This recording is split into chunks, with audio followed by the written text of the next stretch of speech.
जो जामताड़ा विधानसभा के लिए कैंडिडेट के रूप में चुना गया, इसके लिए मैं माननीय प्रधानमंत्री जी को, नरेंद्र मोदी जी को, गृह मंत्री जी को बहुत बहुत धन्यवाद देती हूँ।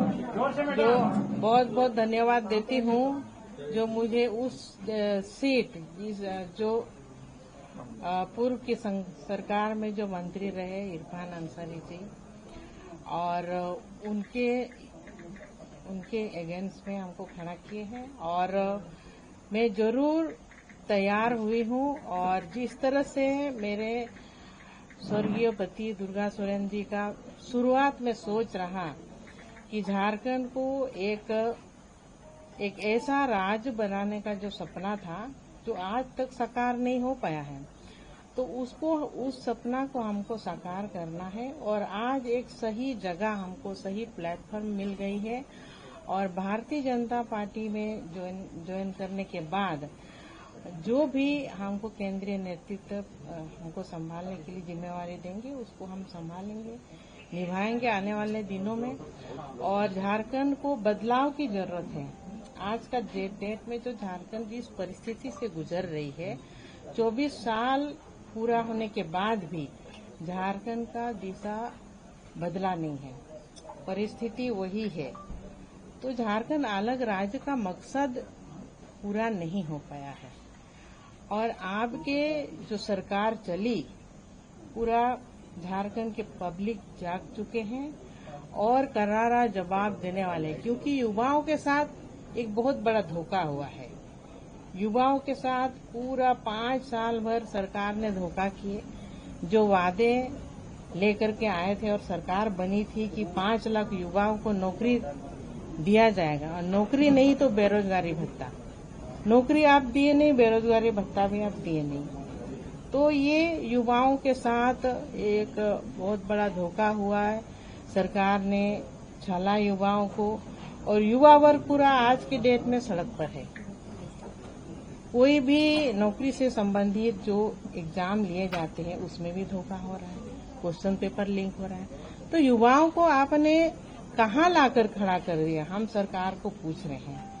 और आज जो एक नई योजना लेकर के आ गए, मैया सम्मान योजना, एक तरह से इसमें ये भी बोला जा रहा है कि भारतीय जनता पार्टी के लोगों ने, पार्टी ने मैया सम्मान योजना को कॉपी किए, जो गोगो दीदी योजना है। तो हम सरकार में जो रहे मंत्रीगण, सभी से हम आज पूछना चाहते हैं, और उन लोगों ने किन से कॉपी किए। ये तो जो मध्य प्रदेश के सीएम रहे शिवराज सिंह चौहान जी, वहाँ उन्होंने पहले योजना लक्ष्मी लाडली योजना चालू किए थे, और उस योजना को देखते हुए आज जेएमएम सरकार ने भी वो योजना को चालू किया। लेकिन ये योजना भी उनके द्वारा जो चालू किया गया है, जो मैया सम्मान योजना, ये महिलाओं को सिर्फ एक दाना डालने के लिए और चुनाव का जो चारा बोला जाता है, वोट बैंक को बढ़ाने के लिए ये साथ में ये योजना को लेकर के आए हैं। और इसका हिसाब किताब खूब किया जा रहा है कि 1 साल में वही एक महिला को इतना मिलेगा। तो अगर आप महिला को सम्मान दे रहे हैं, तो एक अधिकार के साथ, जब से सरकार बनी तो एक महिला का कितना होगा, महिला सम्मान योजना में एक महिला को कितना राशि मिलना चाहिए, 1.5 लाख रुपया। तो ये 1.5 लाख रुपया अगर एक महिला को दे दें, पूरा 5 साल जो सरकार चली, तो वो राशि जो उसको अधिकार के तहत मिलना चाहिए, तो हम भी सरकार को सपोर्ट करने के लिए तैयार है। नहीं, महिला को एक आप अच्छी सम्मान दे रहे हैं, लेकिन ये झूठा सम्मान नहीं चलने वाला है, क्योंकि जैसे ही दिसंबर महीना खत्म होगा, अब महिलाओं को कोई राशि मिलने वाला नहीं है, महिलाओं के खाते में जाने वाले नहीं है कोई राशि। अभी बहुत ध्यान के साथ अब पहली किस्त, दूसरी किस्त डाला जा रहा है। तो ये सिर्फ वोट बैंक को बढ़ाने के लिए ये योजना है, और कोई दूसरी योजना नहीं है कि उनको एक महिला को एक बड़ी सम्मान दे रहे, ऐसा कोई बात नहीं। मैडम आप जामा से लड़ती हैं, आपका सीट बदल दिया गया है जाम से। इसी से जुड़ा हुआ मेरा सवाल है मैडम, आप परिवारवाद के खिलाफ में बहुत मुखर रही थी, परिवारवाद की झड़ी लग गई बीजेपी में। रघुवर दास की बहू, अर्जुन मुंडा की पत्नी, हुकूमतों के भाई, चंद्रकांत चौधरी के भाई, मतलब एक लंबी फहरिस्त है। तो अब आप क्या कहेंगी बीजेपी के इस जो नेचर है इस पर आपकी क्या राय है? देखिए, इसमें हम ये पार्टी विचार करती है, केंद्रीय नेतृत्व हमारे जो टीम है वो विचार करती है और जो सहूलियत लगा है उस पर काम किया गया है। तो परिवारवाद जो पार्टी जो लेकर के चलती है धरा, तो उसमें पार्टी स्टैंड है और इस पर हम ज्यादा कुछ कहना नहीं चाहेंगे। उनके बेटे को भी टिकट मिला। अब देखिए, इसमें हम कुछ ज्यादा नहीं कहना चाहेंगे। मेरी बेटी को तो नहीं न मिला, मेरी बेटी को तो नहीं मिला, तो इस पर हम कुछ बोलना नहीं चाहेंगे। आपका दुख है, आप चाह रही थी, जो ये चर्चा थी कि जयश्री या राजश्री जो है जामा से लड़ी, क्योंकि जामा आपकी सीट रही है, आप वहां से लगातार जीतती रही हैं। आपके मन में था कि जयश्री को भी मिलना या राजश्री को मिलना चाहिए था? देखिए, मन में क्या नहीं रहता है, मन में रहता है क्योंकि वो मेरा परंपरागत सीट रहा है। वहां से मेरे ससुर जी भी कई बार विधायक रहे हैं, मेरे पति स्वर्गीय दुर्गा सोरेन जी भी विधायक रहे हैं, 2 बार, हम भी 3 बार वहां से विधायक रहे हैं। तो उस जगह से वो मेरा कर्म भूमि है, काफी लगाव है। जामा विधानसभा का एक घर को हम अपना परिवार के जैसे और परिवार ही मानते हैं। तो लेकिन पार्टी एक दायरा है और पार्टी के जो शीर्ष नेतृत्व का जो निर्णय है उनको मैं मानती हूँ, उसके विरुद्ध हम एक भी कदम नहीं उठा सकते हैं। इसलिए पार्टी का हम सम्मान करते हैं और पार्टी जो निर्णय लिए है उसी पर हम स्टैंड हैं। जामताड़ा नया जगह है, जामताड़ा में चुनित काफी ज्यादा अलग मिलेगी वहाँ पे। देखिए, जो समीकरण है, वोटों का जो भी समीकरण है, हम तो जामताड़ा ही नहीं, आप लोग जो बोले कोई नया जगह नहीं है। झारखंड का हर एक कोना मेरा पहचाना हुआ और हर एक कोना और हर एक कोई भी अगर विधानसभा से हमको लड़ा दिया जाए, पार्टी कहे, तो हम लड़ने के लिए तैयार हैं। मेरे स्वर्गीय पति दुर्गा सोरेन जी, क्या वो एक जगह के पहचान के मोहताज थे? उन्होंने पूरा झारखंड में हर वर्गों का काम किया है, दलितों का, अल्पसंख्यक का, पिछड़ा वर्ग का, सभी यहाँ के स्थानीय लोगों का, सभी का काम किया है और सभी के विकास में वो गरीबों के मसीहा थे, उनको कहाँ नहीं बुलाया जाता था। तो उस नाते मेरे साथ भी जो उनके साथ पब्लिक करते थे, तो मेरे साथ भी वो विश्वास रखे हैं, तो आज का डेट में भी। इसीलिए जामताड़ा कोई नया जगह नहीं है मेरे लिए, वहाँ से हम जरूर जीतेंगे और कमल खिलेगा। इस बार भारी बदलाव होगा, हमारी सरकार बनेगी। मैडम, वहाँ पे बांग्लादेशी घुसपैठियों की बात होगी, क्योंकि वहाँ जो नारायणपुर का इलाका है या कर्माटाड़ा का इलाका है, उस इलाके में बांग्लादेशी काफी संख्या में आ रहे हैं। ये मुद्दा रहेगा आपका वहाँ जामताड़ा में? जी बिल्कुल रहेगा, क्योंकि ये आदिवासियों को एक टारगेट किया गया, एक समाप्त करने के लिए एक बहुत बड़ा साजिश। जो बांग्लादेशी जो घुसपैठी आ रहे हैं, अब क्यों आ रहे हैं सबको हम लोग जानते ही हैं। सीधा झारखंड के जो जमीन है, आदिवासियों का जमीन को कब्जा करने, आदिवासियों के जो हमारे बहनें हैं उनसे शादी किया जा रहा है और इसमें पूरे तरह से हमारे जो संस्कृति है उस पर वार हो रहा है। तो आदिवासी घटे हैं और जो बांग्लादेशी, जो रोहिंग्या बांग्लादेशी है, उनकी संख्या बढ़ी है और आने वाले दिनों में एक बहुत बड़ी खतरे की घंटी है आदिवासियों के ऊपर। तो इनको हमारे समुदाय को हमें बचाना है, नहीं तो फिर ये जो है कि एक जैसे डायनासोर जो एक प्राणी है जो विलुप्त होते हुए जो विलुप्त हो गए हैं, वैसे ही आदिवासियों की भी एक ये हो जाएगा। अगर ये जो बांग्लादेशी, जो रोहिंग्या बांग्लादेशी को अगर हम यहाँ से भगाएंगे नहीं, तो यहाँ के जो आदिवासी की संख्या घट रही है और घटी है।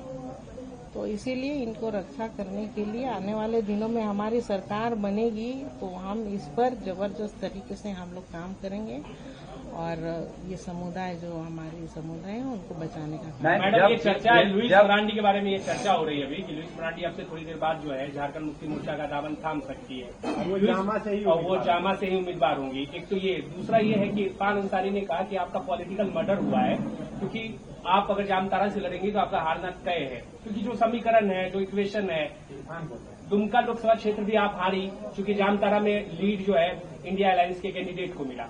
तो इस तरीके से बीजेपी ने आपको कहीं फंसाया। दोनों सवाल कैसा देखिए? देखिए, कोई किसी को फंसाता नहीं है। हमको भारतीय जनता पार्टी में आकर के बहुत सम्मान मिला है।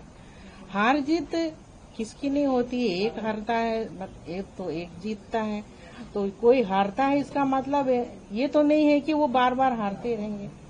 जनता पब्लिक मेरे ऊपर आप बहुत बड़ा विश्वास रखे हैं, क्योंकि जामताड़ा जैसे जहाँ से वो मंत्री बने हैं क्या विकास हुआ है, वहाँ से इतना कॉल आता है, जो जल नल योजना है। अब ये सरकार ने जनता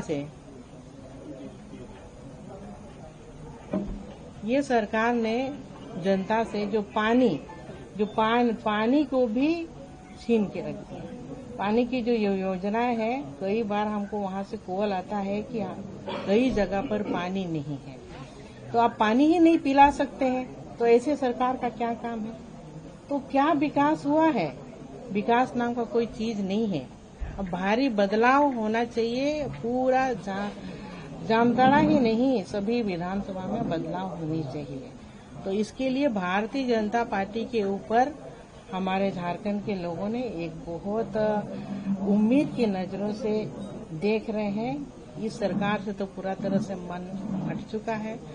तो भारतीय जनता पार्टी की जब सरकार बनेगी तो सभी तरह का विकास का काम होगा, और यहाँ के जनता, जो यहाँ के युवा वर्ग है, महिला वर्ग है, सबको लेकर के हम लोग चलने के लिए तैयार है। हमारी सरकार जो बनेगी। मैम, एक सवाल है कि आप जब जेएमएम में थे तो उस वक्त बांग्लादेशी मुद्दा और आदिवासियों की रक्षा की मुद्दा आप क्यों नहीं उठाए जब आप जेएमएम में थे?